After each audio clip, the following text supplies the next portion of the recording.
If you had asked me my most anticipated game in 2023, it would have been The Legend of Zelda: Tears of the Kingdom. Breath of the Wild was such a new take on a Zelda game.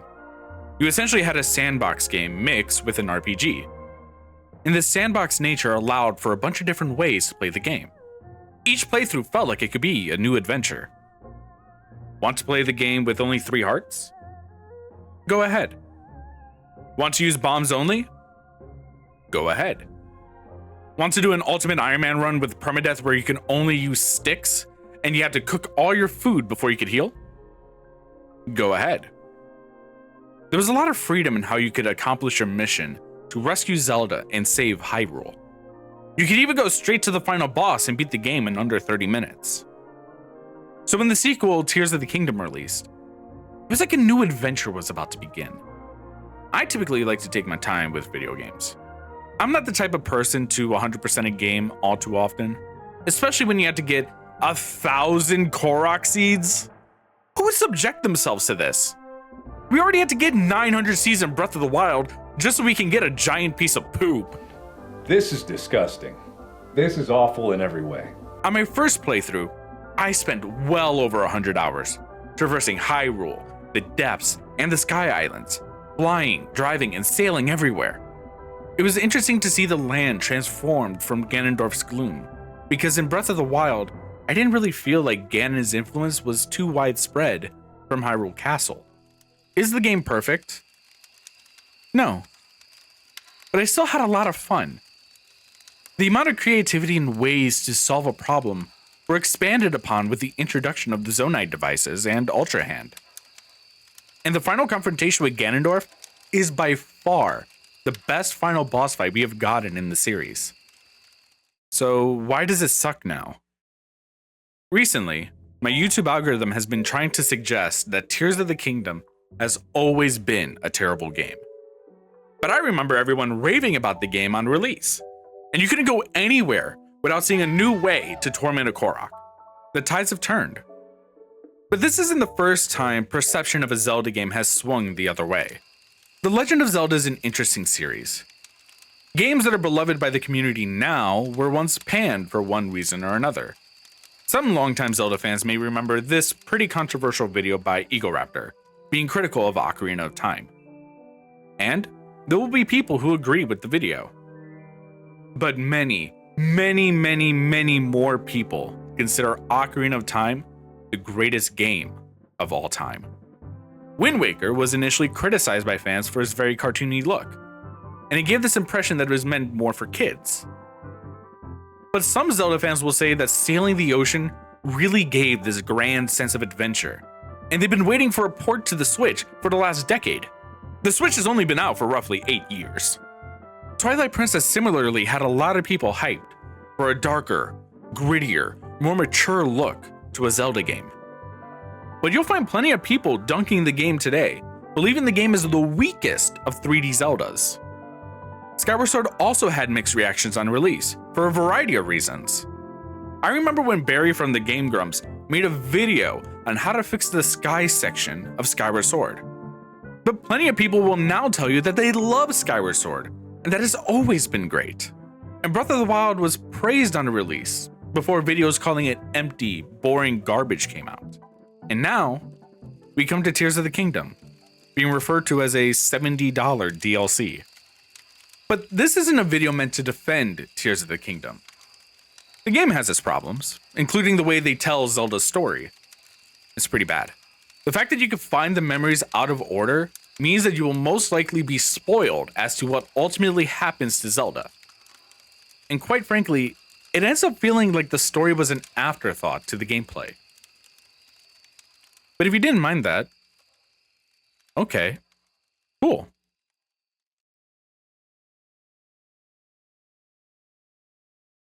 After the release of Breath of the Wild and Tears of the Kingdom, there was debate whether the Zelda series had become too unrestrained and in need of more structure. Previous Zelda games had you going dungeon to dungeon in a set order, and you almost always went from a forest level to a fire level, and then a water level, before sometimes opening up a little and allowing you to choose where you go next. Past Zelda games also really emphasize that role-playing aspect of role-playing games. You are the hero of humble beginnings, traversing the world, saving the people of Hyrule, gradually building your strength with new tools and experience to eventually take down the big bad at the end of the journey. And you're still doing that here. Kinda. You're given full control to dictate where you go on this adventure, and you're given all your tools at the very beginning. But now the story feels like it picks up from somewhere in the middle of another story. In Breath of the Wild, the major story events happened 100 years ago, before you went to bed. And while you were part of that story, you also aren't really. You never got to really see Link's origins, how he came into service of the King of Hyrule and Princess Zelda. You got to see him swear in to become Zelda's champion, but you don't really get to see a lot of those in-between moments, outside of little snippets in time. And in Tears of the Kingdom, a lot of the big events happened 1,000 years ago with Zelda, and you have no part in that story. When I first played Breath of the Wild, I ran to the Gerudo Desert immediately. It was a mistake. I died so many times to the heat, to the Zolfos, Thunderblight Ganon, but I persisted because I'm stubborn, and I didn't know you could leave and come back to the Divine Beast. But that freedom to go to the Gerudo Desert first allowed me to carve out a story for myself. I got to create the story, rather than going down a predetermined path that Nintendo had set for me. But if this was structured like other Zelda games, you probably would have been forced to go to Hateno or Kakariko Village first, before going to see the Rito, then to Death Mountain, then to Zora's Domain, and then to the Gerudo Desert. But now, you're free. And you can roll up to Ganon in 30 minutes or less. It's a very different experience. I like the idea of the choosing your starting point of Breath of the Wild and Tears of the Kingdom as a concept, and I think Zelda needed a switch up like this. The Legend of Zelda was originally released in 1986. When it released, you were dropped into the world. You weren't told what to do or where to go. You went into a cave, picked up a sword, and were off to figure out your next steps. You got a preview of the mission in the beginning, but you didn't have a map or anything to help you on your journey. If you look online, you can find people who drew their own maps to keep track of where they went. Over time, and with more releases, more structure was introduced to the series to give direction to the player. The game went from looking like this to this. Just the moment that The Legend of Zelda jumped from 2D to 3D was such a monumental moment in time. And now, players are given more of that freedom once again. But instead of traveling between boxed zones on an NES, you're traveling in open world on a Switch. One thing you can definitely say about Nintendo is that they are innovative. The Wii's motion controller was unlike anything we had before. So much so that Sony eventually decided to try their own take on the controller. I don't know anyone who actually owned one of these. The idea that you could swing your sword like Link scratched an itch in people's brains. Be honest, when you played a racing game like Mario Kart or Gran Turismo, you leaned with the car when you did the turn, right? It's the same thing. You felt like you were a part of the game. And it was only a matter of time before we eventually had that sword swinging action in our hands. But the motion controls were generally disliked in Skyward Sword, because the swing you did wasn't always the swing that you got, which led to some frustration. So, you're Nintendo. Please don't copyright me. And you want to do something new with Zelda. The motion control thing didn't go over too well. So, you opt for a freedom approach. Let the player dictate their own adventure. You craft a narrative, but you leave it to the player to discover that narrative. They can build their strength by discovering and exploring a plethora of shrines scattered throughout the world. And when they're ready, they can challenge Ganon whenever they want. In fact, you've told the player where you can find him, and it was successful. You make a ton of money, so it makes sense you would want to use this uber successful game as a blueprint for your next game. while also trying to build on top of it.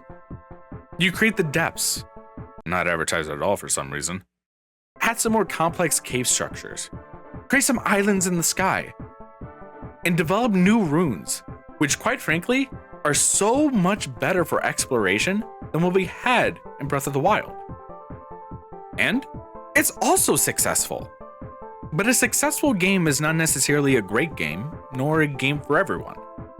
I hope Nintendo decides to change things for the next 3D Zelda, and not just give us Breath of the Wild 3.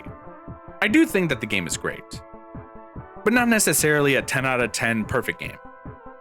But I don't know another game that allowed you to glue a rocket to a tree, strap a flamethrower on it, and then launch it at an enemy.